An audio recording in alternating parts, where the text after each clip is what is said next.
News at 7। वीर बाल दिवस के मौके पर राष्ट्रपति द्रौपदी मुर्मू ने 20 बच्चों को प्रधानमंत्री राष्ट्रीय बाल पुरस्कार से सम्मानित किया। इनमें देश के 18 राज्यों और केंद्र शासित प्रदेशों के बच्चे शामिल थे।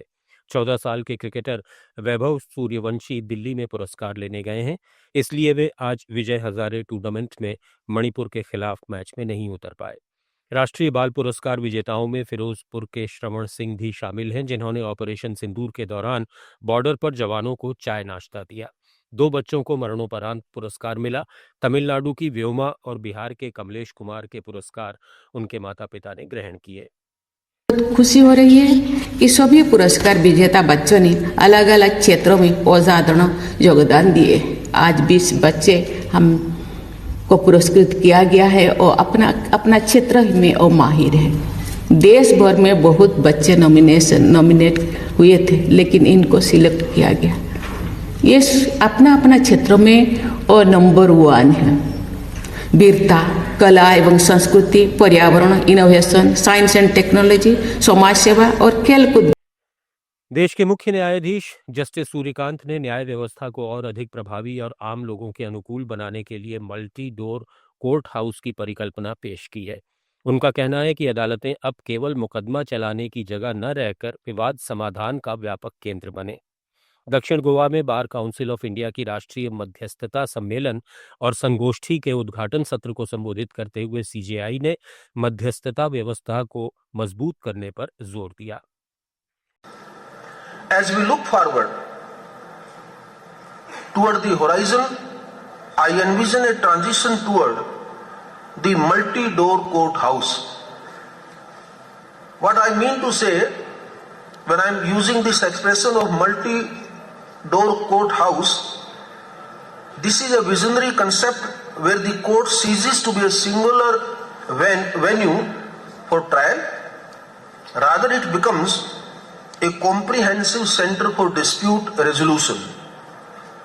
When a seeker of justice approaches our institutions, they should not be reflexively funneled into the adversarial gauntlet. Instead, they must find an array of doors, and those doors are mediation, arbitration. Let's Mike, news at 7।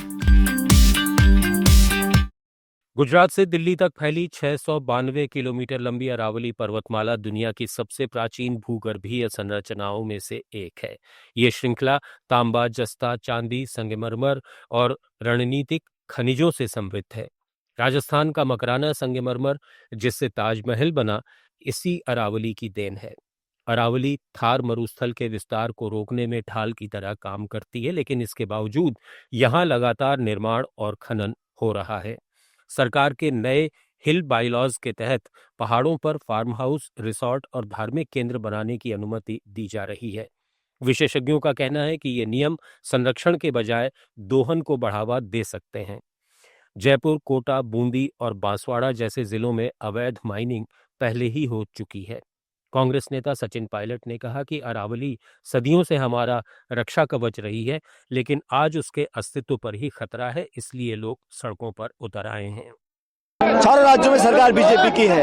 अब उनको ये कदम उठाना पड़ेगा कि court में जाएं और court से दरखास्त करें कि दोबारा पुनर्विचार किया जाए, क्योंकि अगर हमारा बारिश का पानी, हमारा भूजल का स्तर, हमारा पर्यावरण, हमारे जंगल, हमारे जानवर, पक्षी सब अगर सुरक्षित हो जाएंगे तो आने वाली पीढ़ी हमें कभी माफ नहीं करेंगी। इसलिए आज ये मार्च हम लोग निकाल रहे हैं। सनातन की बात करते हैं, कई मंदिर भी हैं। न्यूज एट 7 में फिलहाल इतना ही। जुड़े रहिए लेट्स माइक के साथ। आप सुन रहे थे let's make more than radio.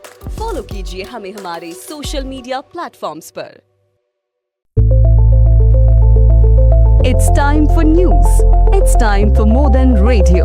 Presenting the first radio news app, Let's Mike.